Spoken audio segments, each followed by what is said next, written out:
বন্ধুরা তোমরা কেমন আছো? আজকে মিনি কিচেনে রান্না করলাম পেঁয়াজ দিয়ে পুঁটি মাছের ঝোল।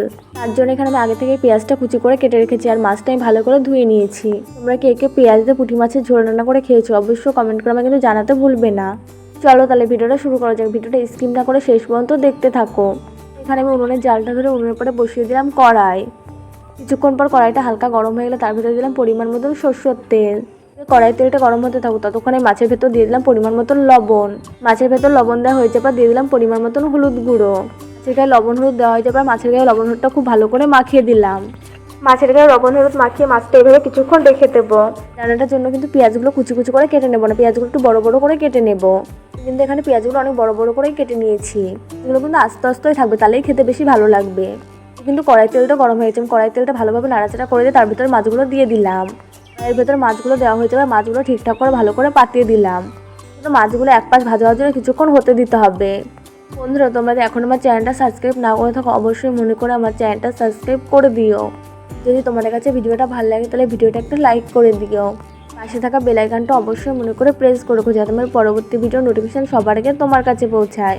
দেখো মাছগুলো কিন্তু এক পাশ ভালো করে ভাজা হয়ে গেছে, আর এক পাশ ভাজার জন্য উল্টে দিলাম মাছগুলো আমি। এগুলো কিন্তু একটু সময় নিয়ে ভালো করে ভেজে নিতে হবে। এখন তো আমাদের ছোটো মাছ বাজার থেকে কিনে নিয়ে আসে। আগে যেন আমার দাদু মাছ ধরতো, আমাদের বাজার থেকে ছোটো মাছ কিনতো না। দাদু আগে ছোটো চিংড়ি মাছ, পুঁটি মাছ, মায়া মাছ অনেক ধরনের মাছ পেতো। এখন তো দাদুর অনেক বয়স হয়ে গেছে, তাই দাদুকে আর মাছ ধরতে যেতে দেওয়া হয় না। দিয়ে কিন্তু আমার মাছগুলো খুব ভালো করে ভেজে নেওয়া হয়ে গেছে। তাদের সাথে গল্প করতে করতে মাছগুলো ভালো করে ভেজে নেওয়া হয়ে গেছে। মাছগুলো বাটিতে তুলে নিলাম। মাছগুলো তুলে নেওয়া হয়ে যাবার কড়াইতে ওই তেলের ভেতরে দিলাম কিছুটা পরিমাণে কালো জিরে সোমবারের জন্য। যেটা দেওয়া হয়ে যাবার দিয়ে দিলাম সোমবারের জন্য দুটো শুকনো লঙ্কা। শুকনো লঙ্কা দেওয়া হয়ে যাবার শুকনো লঙ্কার কালো জিরেটা খুব ভালো করে একটু ভেজে নিলাম। শুকনো লঙ্কার কালো জিরেটা ভেজে নেওয়া হয়ে যাওয়ার পর তেলের পরে দিলাম কুচি করে না পেঁয়াজগুলো। তেলের পরে পেঁয়াজগুলো দেওয়া হয়ে যাওয়ার পেঁয়াজগুলো কিছুক্ষণ ভালো করে ভেজে নেব। এইভাবে হালকা পাতলা পুঁটি মাছের ঝোল করলে খেতে খুব ভালো লাগে। এটা ভেজে নেওয়া হয়ে যাওয়ার পর তার মধ্যে দিয়ে দিলাম পরিমাণ মতন হলুদ গুঁড়ো দেওয়া হয়ে যাওয়ার পর দিয়ে দিলাম পরিমাণ মতন লবণ দেওয়া হয়ে যাওয়ার পর দিয়ে দিলাম পরিমাণ মতন লঙ্কা গুঁড়ো দেওয়া হয়ে যাওয়ার পর দিয়ে দিলাম পরিমাণ মতন জিরে গুঁড়ো। মশলাগুলো দেওয়া হয়ে যাবে, পেঁয়াজটা আবারও কিছুক্ষণ ভালো করে ভেজে নেব। গুঁড়ো মশলাগুলো ভালো করে কষানো যায় তার জন্য দিয়ে দিলাম অল্প পরিমাণে জল। দেওয়া হয়ে যাওয়ার পর মশলাগুলোর সাথে পেঁয়াজটা আবারও কিছুক্ষণ ভালোভাবে কষিয়ে নেব। কিছুক্ষণ পর দেখো পেঁয়াজের সাথে কিন্তু মশলাগুলো খুব ভালো করে কষিয়ে নেওয়া হয়ে গেছে। আমি পেঁয়াজের ভিতরে দিয়ে দিলাম পরিমাণ মতন জল। তরকারিতে জল দেওয়া হয়ে যাওয়ার পর খুন্তিতে ভালো করে নাড়াচাড়া করে দিলাম। এখন কিন্তু তরকারিটা কিছুক্ষণ ফোটার জন্য হতে দিতে হবে। কিছুক্ষণ পর তরকারিটা ফুটে গেলে দিয়ে দিলাম ভেজে রাখা পুঁটি মাছগুলো দেওয়া হয়ে যাবে। তরকারিটা আবার খুন্তিতে একটু ভালো করে নাড়াচাড়া করে দিলাম। তরকারিতে মাছ দেওয়া হয়ে যাবে, তরকারিটা আরও কিছুক্ষণ ভালোভাবে রান্না করে নিতে হবে।